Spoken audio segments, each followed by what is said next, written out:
Okay, let's take a look at product tankers versus crude oil carriers. And I'm here on the STNG, which is Scorpio Tankers. And I just did a little bit, I was looking at their scrubbers and at their fleet and checking it out.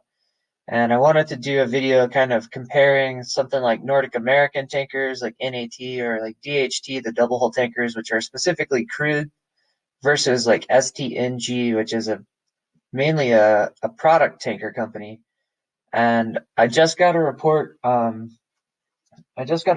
this weekend from Barbara Troner with S&P Global Platts. She was interviewing a bunch of international tanker managers and asking them about their product fleets and asking the important question that I have been trying to answer for the last 2 weeks, which is if everybody is going to smash that like button right now, please, to help me out with the YouTube algorithm. So the question that I've been trying to answer is, are product tankers being used to store crude oil? Can you store crude on products? Because a lot of the fleets have a mix of product tankers and crude, and we've seen the crude specific companies shoot off early in this crash, and I'm trying to figure out if product tankers are interesting or not. And this is Brian Lewis with MMT Investing, and things just changed. So yes, they are interesting, and they're starting to use the product tankers to store crude. And the product tankers are smaller tankers, and it's not a huge crude storage tanker, but using the product tankers for crude means that these huge product fleets could get a big jump. So I mean, we've seen like in Nordic American Tankers, DHT, and the TNK tankers that are crude. Right from the beginning of the crash, they've been going up and they've been following the same kind of moves, but they've been following them on an up trajectory. And we've seen the product tanker companies and definitely just the shipping and bulk companies take a big dive with the market and then variable response, low or high. Scorpio is a really interesting one because this is a product specific fleet. So let me talk about Scorpio's fleet a little bit more. I just checked out their fleet, um, exactly which ships they have, and their scrubbers. And I think this is an interesting one to take a look at here while we're talking about product fleets, because I'll take a look at Maersk, who Maersk is probably the biggest product fleet on Earth, probably, but Maersk does all kinds of ship port stuff, and they do cargo ships and transportation logistics. Like that company is huge, has a great balance sheet, but they don't have a separate ticker symbol for their tankers. They have a separate website for their tankers, but not a separate ticker symbol. So if you're getting Maersk, you're just getting like the whole company, and you're not targeting tankers. But with Scorpio, you are targeting tankers, I thought, until I looked at their actual vessel list, and it looks like they have 23, if I counted correctly, Handymax tankers in their fleet, and their fleet's of 137 tankers, which are mostly product tankers. But the Handymax tankers are not even oil tankers. Handymax is a bulk. It's uh, a tiny bulk ship. It's for small bulk, like shipping like scrap metal and dry bulk, like whatever wood and coal and stuff like that. So they have a Scorpio Bulkers division, or like a completely separate. They have a completely separate ticker symbol for their dry bulk, and they have like the Ultramax, like big dry bulk ships, and it's SALT is the Scorpio Bulkers, and then STNG is the Scorpio Tankers, but they have 23 Handymax boats in their tanker fleet, which is weird. And so still it's like 4/5 of the Sting fleet is tankers and their product. And okay, so let me get in here and look at what Scorpio has been doing And I think this is going to be a good look at what product tanker companies are going to look like, and then possibly companies that are both product and crude, kind of how they might look over the next month or two. So, I mean, we've seen the crude specific companies shoot off like a rocket, especially out of this bull trap.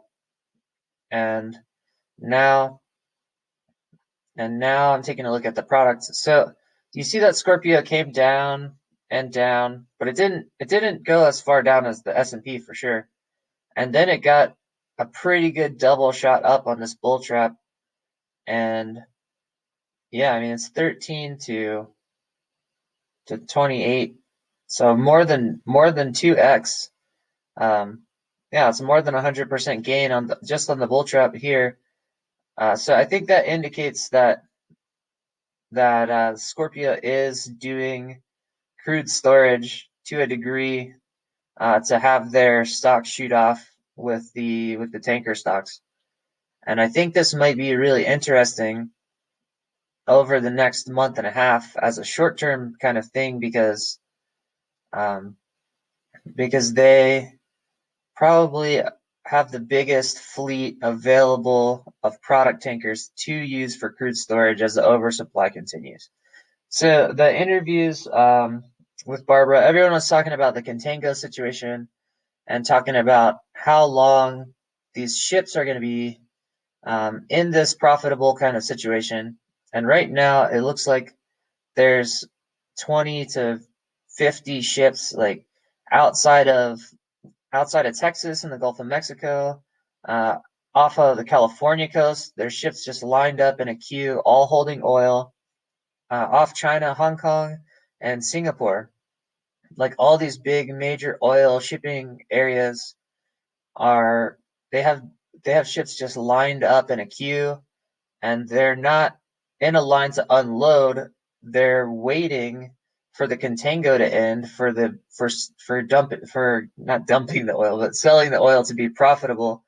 And then once that starts being profitable, there's going to be a queue of 30 boats or something in line to start selling this oil before they can go refill. They're just sitting there full of oil. And so it's this crazy situation. And the contango looks like it's going to last another 2 months maybe. And the high oil daily rental rates on these tankers is going to last for that amount of time, a couple of months. And now this is big news. Finally saw confirmation from several oil managing partners, and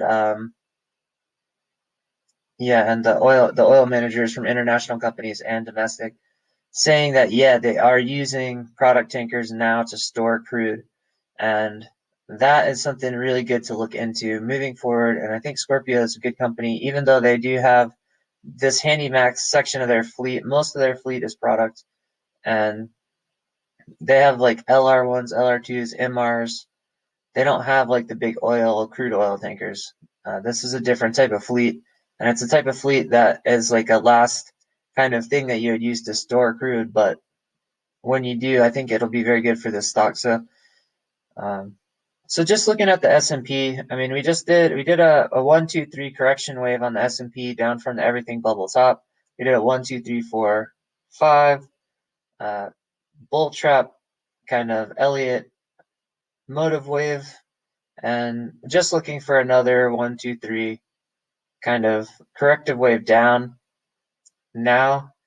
And so that gives us a dead cat to look for. And also, if you go out on the next level, this first 1, 2, 3 is really, or I'm sorry, ABC here, and 1, 2, 3, 4, 5 ABC. So this first ABC wave, the whole wave is an A of a larger wave. You get an A and a B and a C wave. So we're looking for the big C wave, but it is going to have a smaller ABC inside of it with a dead cat. And that dead cat is going to be a killer place to trade tankers and gold. And then at the bottom of the C wave, we are looking for, uh, oh yeah, inside of this one too is a complicated wave. We got one of those 1, 2, 3, 4 ending diagonal waves, which is like 1, 2, 3, 4 across, and then you get 1, 2, 3, 1, 2, 3, 1, 2, 3, 1, 2, 3. So this is going to be a crazy wave with a consolidation pattern on this one, if this pattern repeats. And so looking for a dead cat, looking for another bull trap kind of move across, and then a switch at the end of that wave into completely different financial situation, which is a monetary expansion phase rather than this whole cycle here. This whole cycle is a credit contraction cycle on a bear market, which is a really dangerous market to go long on stocks, but it looks like a very good market to go long on oil tankers if you can time the ups. You can really do well. And this is not investment advice. Then please hit the like button. But yeah, so this is, I guess this video is mostly an announcement that the product ships are in fact being used for storing crude.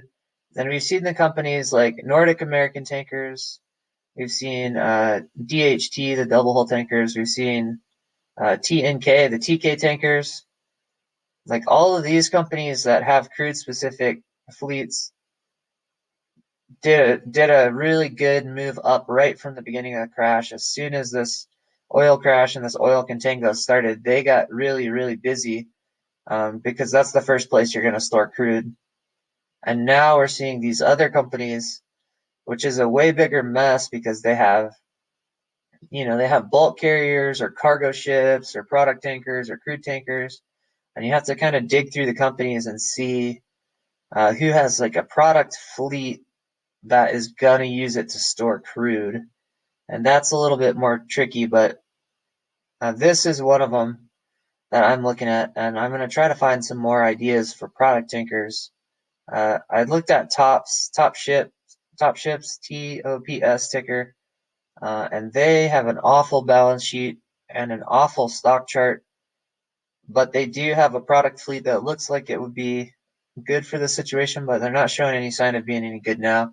Or like Zakos, like the Greek tankers, it's kind of a mixed fleet, but it's all tankers. I think that one is going to be really good. I can't remember their ticker.